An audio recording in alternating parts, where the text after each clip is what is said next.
오늘 로마서 13장 새로운 장에 또 시작이 되어졌습니다. 오늘 본문의 말씀을 살펴보기에 앞서서 지금까지 로마서의 어떤 내용들을 전체적인 큰 그림 틀에서 다시 한번 확인하는 것이 좋을까 싶습니다.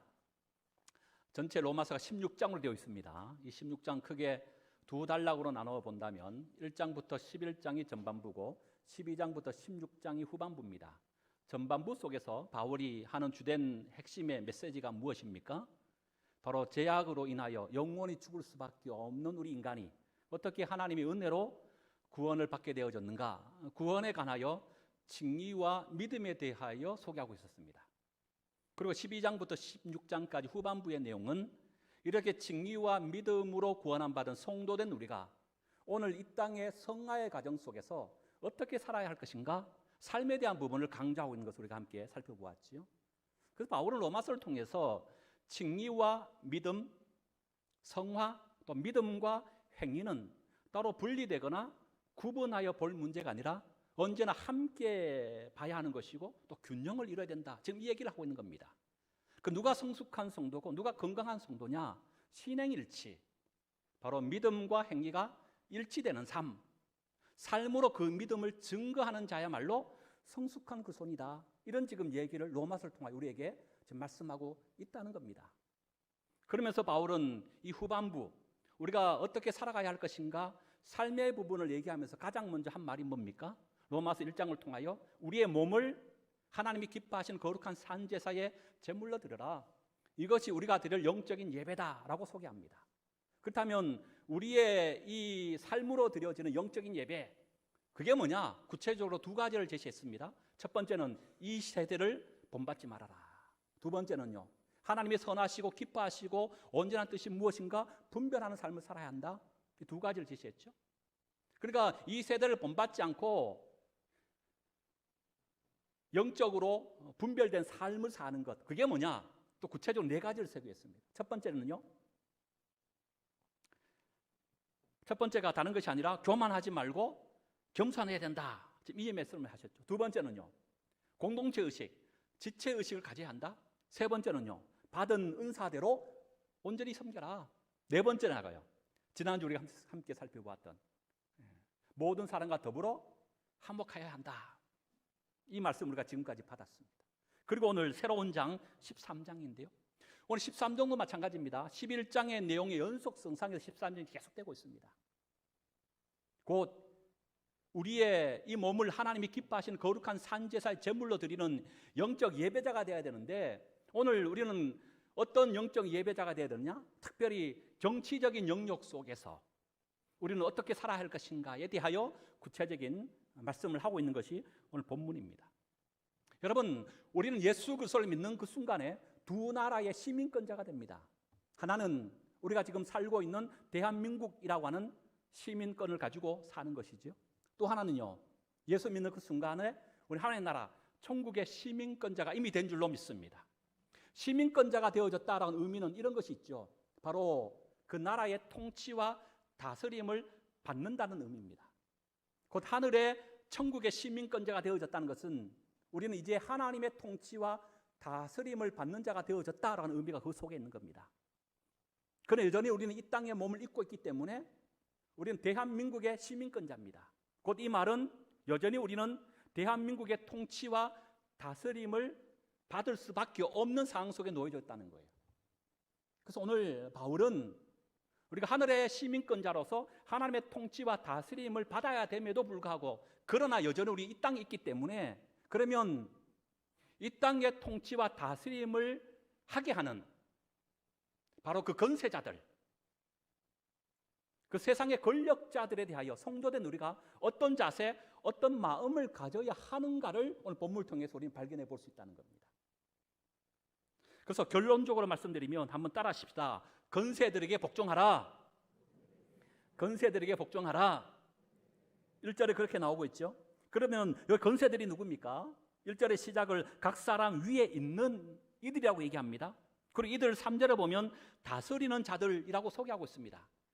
그러니까 1세기 당시로 얘기하면 아마 로마 황제 내지는 로마로부터 이스라엘에 파견하여 온 총독이라고 아마 말할 수 있을 것 같습니다. 그럼 오늘 이 시대는요, 건세 누굽니까? 뭐 국회의원 내지는 대통령 등등 이런 이들을 우리는 얘기할 수 있을 것입니다. 그들에게 뭐 하라? 복종하라라고 지금 바울이 권면의 말씀을 주고 있다고 하는 거예요. 여러분, 우리가 성경을 읽을 때 또 성경을 해석할 때 우리가 간과하여 놓치지 말아야 할 것이 있다면 원독자 관점으로 성경을 읽고 성경을 해석해야 하는 것입니다. 원독자라고 하는 의미는 바로 물론 성경은 21세기를 살아가고 있는 오늘 우리에게 주신 말씀이 맞습니다. 그 사실은 오늘 우리에게 주신 말씀 이전에 이 성경은 성경이 쓰여질 당시에 그 시대의 사람들에게 주셨던 말씀이라고 하는 거예요. 그래서 우리가 성경을 바로 해석하기 위해서는 바로 그 시대의 사람들이 어떤 삶의 정황, 어떤 문화와 어떤 상황 속에 있었기 때문에 하나님께서 성서 저자를 통하여 그들에게 이 말씀을 하고 있는가, 이걸 먼저 알고 이해하는 것이 우선되어야 한다는 거예요. 우리가 로마서를 보고 있습니다. 그리고 로마서 오늘 13장을 시작하면서 건세자들에게 복종하라고 말씀하고 있습니다. 그렇다면 1세기 당시에 누구에게 이 말씀을 주고 있고 그들이 지금 어떤 상황 속에 놓여져 있기 때문에 이 말씀을 하고 있는가 우리가 확인해 봐야 되지요. 로마서는 바울이 3차 전도 여행의 말미 고린도에서 로마 교회에게 보낸 서신 편지입니다. 그러니까 로마서를 우리가 바로 이해하기 위해서는 로마 교회, 이 편지를 받는 1차 독자인 원독자인 로마 교회 성도들이 지금 어떤 삶의 정황, 어떤 여건 속에 있느냐를 이해하는 것이 훨씬 더 중요합니다. 그래야 바울이 지금 왜 그들에게 건세자들에게 복종하라 이 말씀을 하고 있는가를 우리가 이해할 수 있기 때문에 그래요. 크게 두 가지를 생각해 볼 수 있습니다. 첫 번째는 로마 정부와의 어떤 대립을 피하기 위해서입니다. 1세기 당시 대로마 제국의 수도인 로마에는 인구가 약 한 100만 명 정도 된답니다. 그 가운데 유대인들은 약 한 5만 내지 6만이라고 얘기하는데요. 여러분 5만 내지 6만은 결코 적은 인원이 아니죠. 로마 정부 입장에서 유대인은 이방인 아닙니까? 그 이방인들이 자기 땅에 와서 영토를 확장하고 그 인구가 점점 늘어난다는 것은 한편 좋지만 또 한편 염려스러운 문제가 있지요. 왜요? 그들이 세를 규합하여 반정부적인 행동이나 어떤 태도를 취한다면 그들은 로마 정부의 큰 위해와 위협이 될 수 있는 무리가 되기 때문에 그렇지요. 또 한편 우리가 잘 아는 것처럼 유대인들의 독특한 종교심입니다. 종교관이 또 있죠. 몸의 유일신간이잖아요. 그 로마는요 다신론입니다. 심지어는요 로마 황제를 신으로 추앙하여 섬기도록 하고 있는 거예요. 이건 대립이지요. 그러니까 지금 로마 정부의 입장에서 유대인들은 항상 좀 눈에 가시 같은, 좀 이렇게 견지해야 되고 늘 좀 주시해야 되는 그런 이들일 수밖에 없다고 하는 겁니다. 그래서 그 AD 41년에 로마 황제 클라우디우스가 이 로마 전역에 친령을 내리게 글을 이렇게 내렸습니다. 유대인들이 자기들의 전통을 지키는 것은 좋지만 그러나 자체적인 모임은 갖지 말아라. 심지어 AD 49년에는요 유대인과 유대 기독교인 사이의 종교적인 문제 때문에 큰 내분이 났습니다. 이때 로마 황제가요 또 다시 칙령을 내리면서 로마에 살고 있는 모든 유대인들을 다 추방해 버린 겁니다. 그러니까 이런 상황 속에서 가뜩이나 로마 정부로부터 눈에 가시거리적인 위치에 서서 핍박과 박해를 받고 있던 교회가 불필요하게 로마 정부를 압박하거나 또 오해를 사서 더 큰 박해와 핍박을 오지 않도록, 사실은 로마 정부에 대한 반대적인 세력의 입장에 서면 그 모든 압력은 누구에게 오는 겁니까? 교회가 짊어져야 할 또 한 번의 아픔이잖아요. 그러니까 정말 신앙, 정말 지켜야 될 것 외의 부분에서는 로마 정부가 하는 그 모든 일들을 수용해라, 인정해라. 그런 의미 속에서 바울이 지금 건세들에게 복종하라 이 얘기를 지금 하고 있다. 우리 이렇게 이해할 수 있습니다. 또 하나는요, 교회 안에 지나친 열강주의자들 때문입니다. 이 열강주의자들은 어떻게 생각하냐면 예수 그리스도를 통해 이 땅에 새로운 시대가 이미 도래했다는 거예요. 그렇다면 우리 또한 이 새로운 시대에 맞는 삶을 살아야 한다. 그 새로운 시대에 맞는 삶이 뭐냐 하면 사람이 사람 위에 군림하여 다스리는 세속적인 정부를 부인하는 겁니다. 그리고 정부의 오늘 본문 속에도 나옵니다마는 이 세금 문제, 조세 문제, 세금 징수를 거부하는 것으로부터 새로운 삶을 사는 외적인 표현이다. 이렇게 극단적으로 주장하는 이들이 로마 교회 안에 있었다는 겁니다. 반정부적인 입장을 취하는. 바울이 오늘 로마서를 통해서 그런 극단적으로 주장하는 자들의 생각이 잘못되었다는 것을 지적하면서 그 권세들에게 복종함이 옳다라고 지금 말씀하고 있는 거예요. 이런 1세기 당시에 로마 교회 성도들이 이런 삶의 정황 속에서 바울이 이 편지를 통하여 그들에게 말씀하고 있습니다. 그렇다면 이런 상황의 전제 위에 오늘 바울은 조금 더 구체적으로 왜 권세들에게 복종해야 되느냐, 조금 더 깊이 있는 오늘 본문의 말씀을 통하여 몇 가지 확인해 보도록 하겠습니다. 먼저 1절입니다. 1절 읽어봅니다. 각 사람은 시작. 권세는 하나님으로부터 나지 않음이 없나니 모든 권세는 다 하나님께서 정하신 바라. 우리말 성경 속에서는 그 의미가 잘 드러나고 있지 않습니다만 헬라어 원문 속에서는 오늘 이 본문 속에서 질서라고 하는 그 헬라어 단어가 타소라고 하는 단어인데요.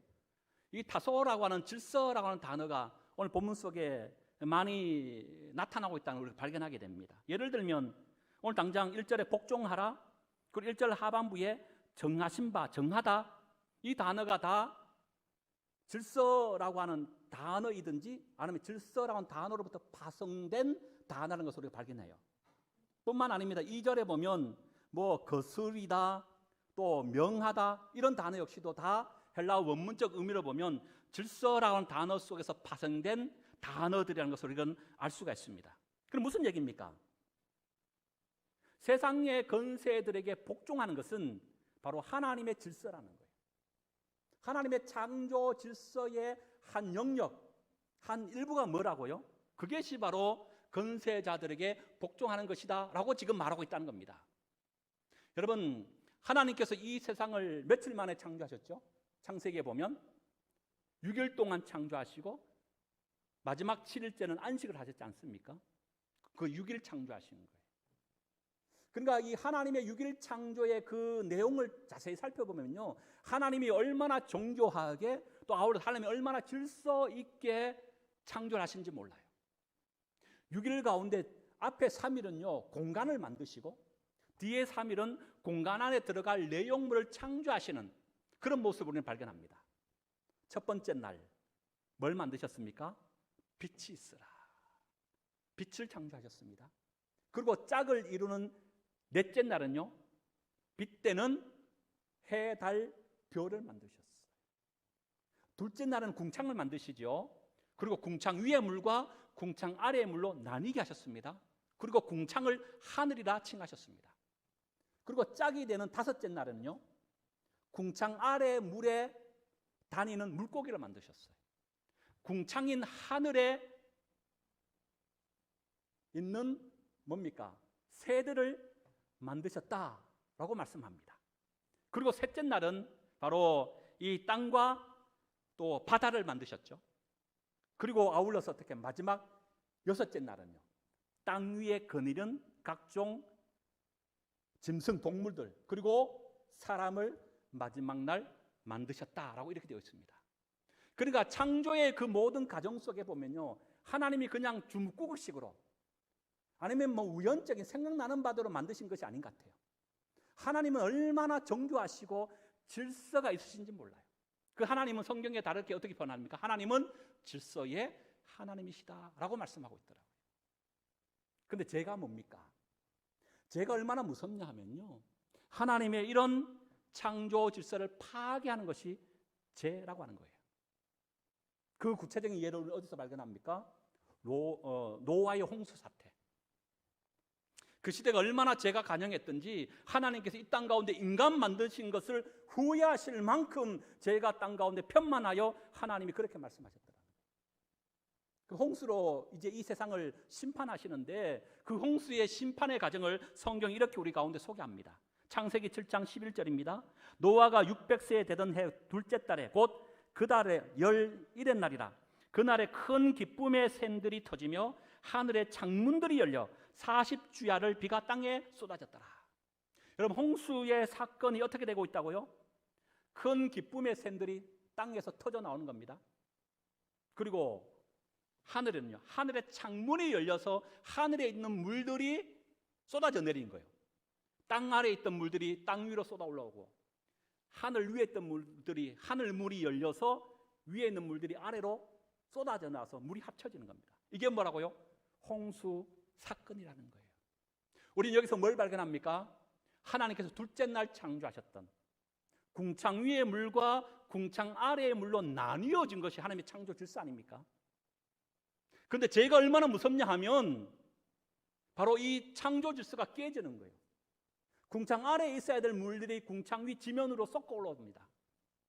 궁창 위 하늘에 갇혀 있어야 될 물들이 하늘의 창을 내면서 그 물이 땅 아래로 쏟아진 거예요. 그게 홍수 사건 아닙니까? 그리고 하나님의 창조 질서의 파괴, 이게 바로 죄의 무서운 결과라고 하는 거예요. 이건 아담에서도 발견합니다. 생육하고 번성하여 땅에 충만하라. 땅을 정복하고 땅을 다스리라. 하나님의 명령에 따라 하나님 안에 있을 때는 안식과 영원한 평화와 샬롬, 화목을 누리면서 살았습니다. 그런데 인간 안에 죄가 들어오면서 이 화목의 관계가 완전히 파괴된 거잖아요. 에덴 동산 안에서 하나님과 함께 화목의 관계를 유지해야 할 인간이 죄로 인하여 이제는 에덴 동산 살지 못하고 쫓겨나는 신세가 되었습니다. 뭡니까? 하나님과 인간 사이의 관계의 단절입니다. 화목이 깨진 것입니다. 인간과 인간 사이의 화목이 깨진 것입니다. 죄로 인하여 어떻게 해요? 이 여자가 나에게 이것을 먹게 함으로 불신의 싹이 그 죄성의 마음속에 들어온 거예요. 죄로 나타난 거예요. 그 죄는 뭡니까? 원래는 화목의 관계 속에 있어야 할 심히 좋았더라. 이는 내 사랑하는 갈비뼈로 만들었던 그 아내를 봤을 때 이렇게 외쳤던 아담이 아내에게 책임을 전가함을 통해서 그 관계가 틀어진 겁니다. 죄 때문입니다. 인간과 피조 세계 속에서의 관계가 단절입니다. 죄로 인하여 땅은 가시덩결과 엉겅퀴를 내기 시작했다고 말합니다. 그러니까 여러분, 죄가 얼마나 무서운 겁니까? 하나님의 창조 질서를 깨는 것이 죄입니다. 그럼 반대로 구원이 뭘까요? 구원은 에덴의 회복인 줄 믿습니다. 심히 좋았더라라고 말씀하셨던 그 하나님의 창조 세계, 나아가서 하나님의 창조 질서를 회복하는 것, 이것이 바로 구원이라고 하는 거예요. 그럼 예수님께서 이 땅에 왜 오셨습니까? 온 일을 구원하시기 위해 오신 것 아닙니까? 그 예수님께서 이 땅에 오신 목적도 하나님의 창조 질서, 에덴의 완전한 회복을 위하여 오신 분이라고 하는 거예요. 죄로 인하여 화목의 관계가 깨어졌는데 그 죄의 문제를 해결함을 통하여 하나님과 우리 인간 사이에 회복의 역사를, 샬롬의 역사를 이루게 하기 위해 오신 분이 예수님이잖아요. 뿐입니까? 인간과 인간의 샬롬의 관계, 인간과 피조 세계 속의 화목의 관계, 이게 바로 구원이라고 하는 거예요. 그렇다면 성도된 우리를 하나님께서 택하셔서 구원하여 주시고 오늘 새로운 한날의 생명을 주셔서 예배 가운데 오늘 인도하셨습니다. 그리고 우리는 하나님 주신 생명의 호흡을 가지고 오늘 또 살아갑니다. 호흡이 끊기지 않고 오늘 또 살아간다는 것은 우리에게 하나님이 여전히 나를 통하여 기대하시고자 하시는, 이루고자 하시는 어떤 목적, 사명이 있기 때문에 우리의 생명을 취하지 않고 여전히 새로운 호흡으로 매일매일 살도록 하신다고 말하지 않아요? 그렇다면 호흡이 끊겨지기 전까지 하나님께서 우리 모두에게 공히 주신 사명이 있다는 거예요. 그게 뭡니까? 그게 뭘까요? 창조 질서의 회복이. 죄로 인하여 망실되어지고 파괴되어져 버린 이 땅 속에서 하나님 주신 깊은 루하우 후 하고 숨을 내려 부으니 그 코에 생기를 부으니 생명이 된지라. 하나님의 깊은 호흡, 성령의 영의 그 충만함을 통해요, 우리가 주어진 삶 현장 가운데 망실되어지고 파괴해버린 하나님의 창조 질서의 회복을 위하여 우리가 살아가야 한다고 말하고 있는 거예요. 여러분 한번 뒤돌아보세요. 우리 주변을 살펴보세요. 하나님의 창조 질서가 파괴된 영역이 어디 있습니까? 그거 우리가 눈여겨봐야 돼요.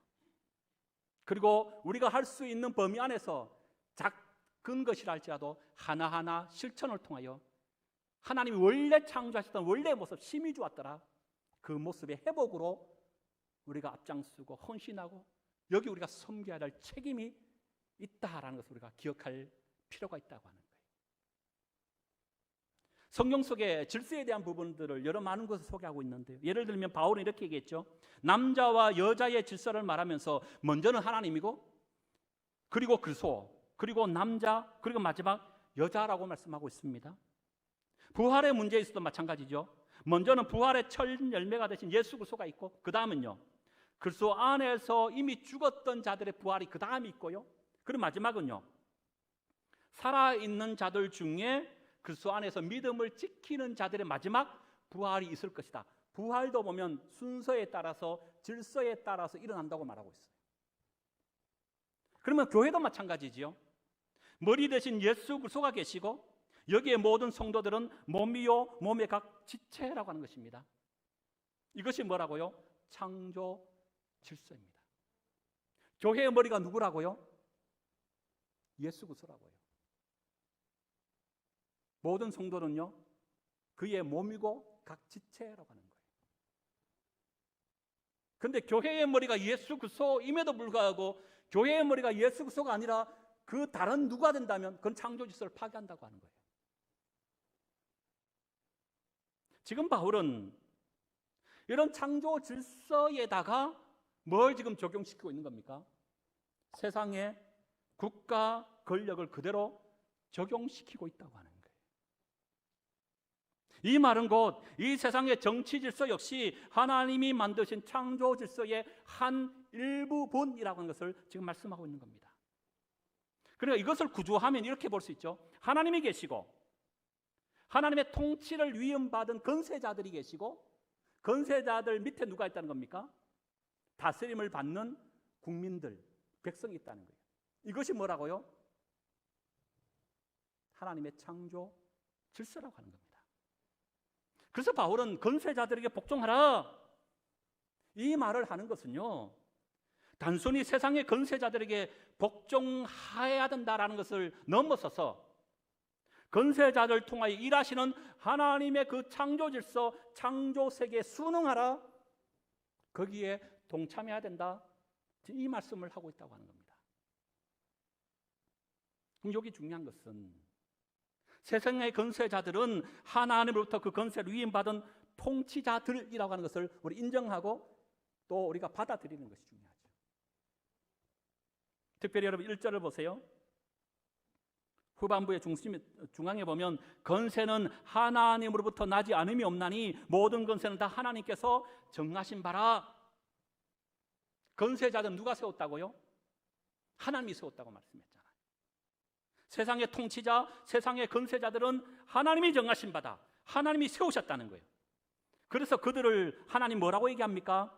4절에 보면 그는 하나님의 사역자들이다라고 말하고 있는 겁니다. 그러니까 여러분 우리가 세상의 건세자들에게 복종하는 것은 왜 복종해요? 그가 하나님께서 세움받은 자이기 때문에 복종해야 된다는 거예요. 여기서 우리는 중요한 신학적 근거를 찾을 수 있습니다.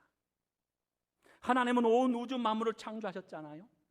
그리고 지금도 당신의 경륜과 섭리와 뜻 가운데 이 창조 세계를 운행하시고 하나님께서 이끌어 가시는데 많은 경우 당신 자신이 직접 통치하시고 다스리시는 경우 있지만 또 한편은요 이런 자신의 이 권리를 이양시켜 준 세상의 통치자들, 건세자들을 통하여 대리 통치하시도록 하나님이 그렇게 하셨다고 하는 거예요. 그래서 세상의 이런 통치자들, 하나님의 권한을 위임받은 대리 통치자들이 그럼 뭘 해야 됩니까? 하나님의 뜻을 받들어서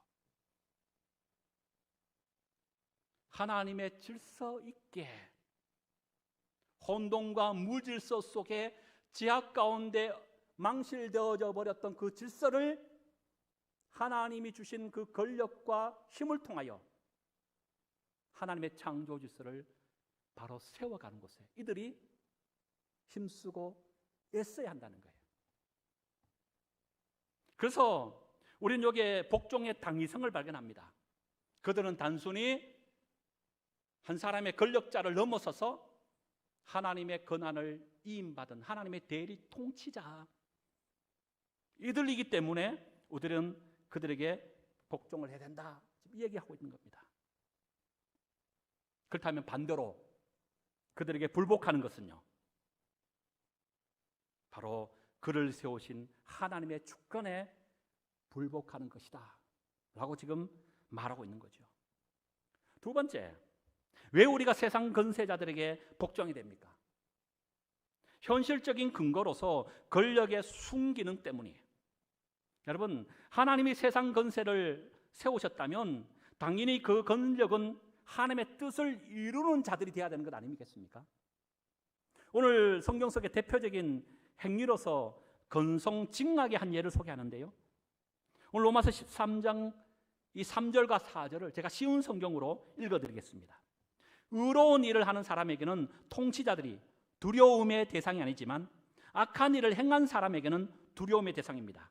권세 잡은 사람을 두려워하지 않고 싶습니까? 그렇다면 의로운 일을 행하십시오. 그러면 그에게 칭찬을 받을 것입니다.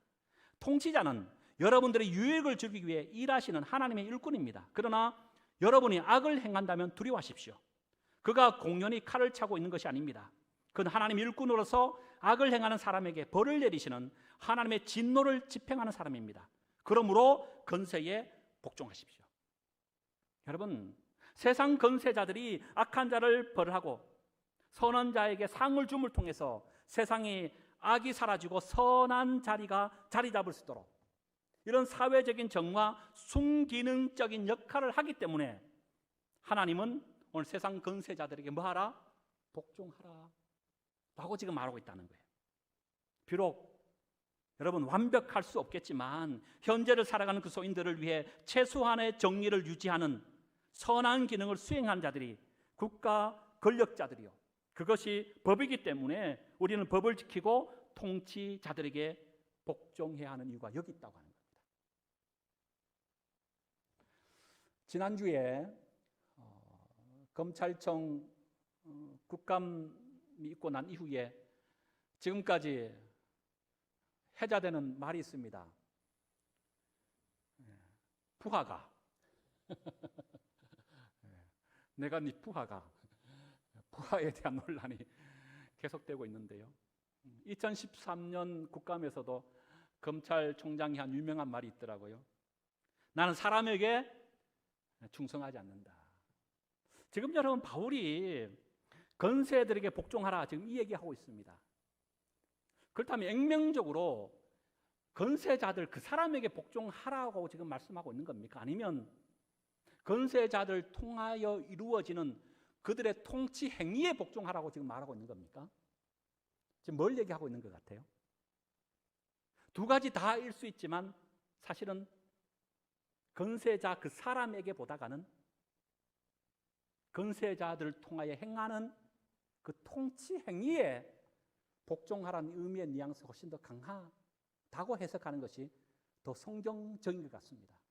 왜냐하면 여러분 성경 그 어디에서도 사람 그 개인의 그 누구나 어떤 그 단체, 집단에게 맹종을 성경은 얘기한 적이 없습니다.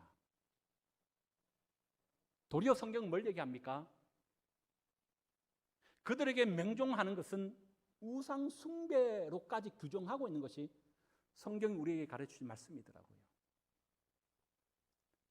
그 사람을 우상화하거나 사랑을 절대하거나 사람에게 맹종해서는 안 된다고 하는 것이죠.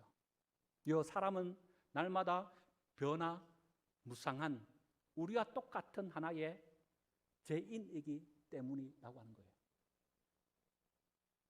그렇다면 마지막 우리는 여기서 중요한 결론을 하나 도출해 볼 수 있을 것 같습니다.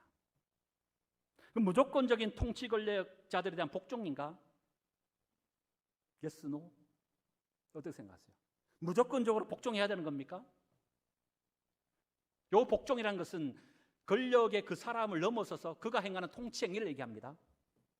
무조건적인 여러분 통치 행위에 무조건 복종해야 됩니까? 하나님의 질서는 하나님이 계시고 대리 통치자인 건세자가 있고 그 밑에 뭐예요? 다스림 받는 국민 백성이 있다는 거예요. 하나님의 창조 질서는 마땅히 대리 통치자에게 복종하는 것이 맞습니다. 그런데 무조건적인 복종입니까? 아니죠. 전제가 있습니다. 뭡니까? 하나님께서 세우셨고 세움받은 그들은 하나님의 대리 통치자들이라고 하는 거예요. 대리 통치자들은 뭘 하는 자들입니까? 그를 세우신 자들의 마음을 헤아려서 그 뜻을 바르게 세워가고 그 뜻을 이루어가는 그 자들이 진정한 통치자들의 역할 아닌가요? 그렇다면 여러분 우리가 언제 복종해야 됩니까? 그리고 언제 복종치 않아도 됩니까? 참 민감한 문제입니다만은 오늘 말씀의 관점으로 우리가 생각해 보면 하나님의 대리 통치자들로서 그들이 하나님의 뜻을 분별하고 그 뜻을 온전히 이루어가며 망실되고 파괴해버린 창조 질서를 회복하기 위하여 힘쓰고 애쓰는 자들 앞에서는 우리는 복종함이 옳은 줄로 믿습니다. 그러나 반대로 언제 우리는 노라고 얘기할 수 있어야 합니까? 아무리 하나님이 세우신 권리 건세자들 대리 통치자를 할지라도 그 대리 통치자로서의 자기 본분 사명을 망각하고 하나님부터 이양받은 권력을 자기 마음대로 남용하거나 온용하거나 유용한다면 그때도 우리는 온전히 복종을 해야 되느냐? 그 복종함이 무조건적으로 하나님의 창조 질서에 내가 동참하고 참여하는 일인가?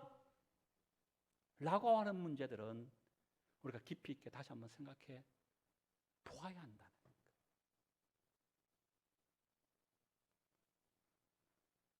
말씀을 마칩니다. 세 가지는 꼭 기억했으면 좋겠습니다. 첫 번째, 세상 통치자에 대한 성도들의 바른 자세가 뭐냐?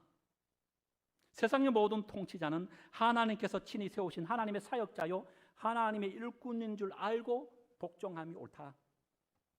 그러나 그 사람을 넘어서서 그를 통하여 일하시는 하나님의 통치 행위에 우리 복종해야 된다. 두 번째는요, 그는 무조건적인 복종인가?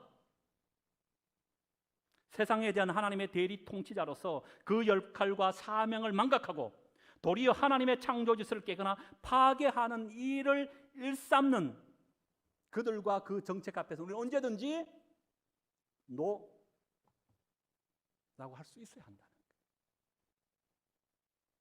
마지막 세 번째, 그러기에 국민의 한 사람으로서 우리 모두는 하나님께 세우신 대통령과 위정자들이 하나님의 뜻을 잘 받들고 여기에 맞게 정책을 펴고 실행할 수 있도록 이들을 통해 죄로 인하여 망실되고 파괴되어져 버린 하나님의 창조 질서가 온전히 세워지는, 그리고 궁극적으로 저들을 통하여 이 땅 가운데 셈이 좋았더라 하나님의 창조 세계가 다시 이 땅 가운데 건강하게 세워지고 확장되어져 가는 곳에 세상의 건세자들이 쓰임받을 수 있도록 성도된 우리는 뭐 해야 된다고요?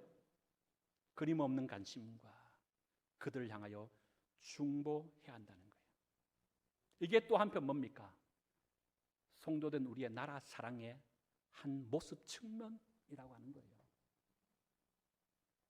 마칩니다. 너희의 몸을 하나님이 기뻐하신 거룩한 산 제사의 제물로 드리라. 이는 너희가 드릴 영적인 예배니라. 너희는 이 세대를 본받지 말고 오직 마음을 새롭게 함으로 변화를 받아 하나님이 선하시고 기뻐하시고 온전한 뜻이 무엇인지 분별하도록 하라. 여러분, 우리의 가정의 영역을 넘어서서 사회의 영역을 넘어서서 정치라고 하는 이 영역 안에서도 하나님이 선하시고 기뻐하시고 온전한 뜻이 무엇인지 분별하여 그 정치적인 영역 속에서도 영적인 예배자의 삶을 온전히 살아드릴 수 있는 소망의 공동체, 저와 여러분이 되어야 될 줄로 믿습니다.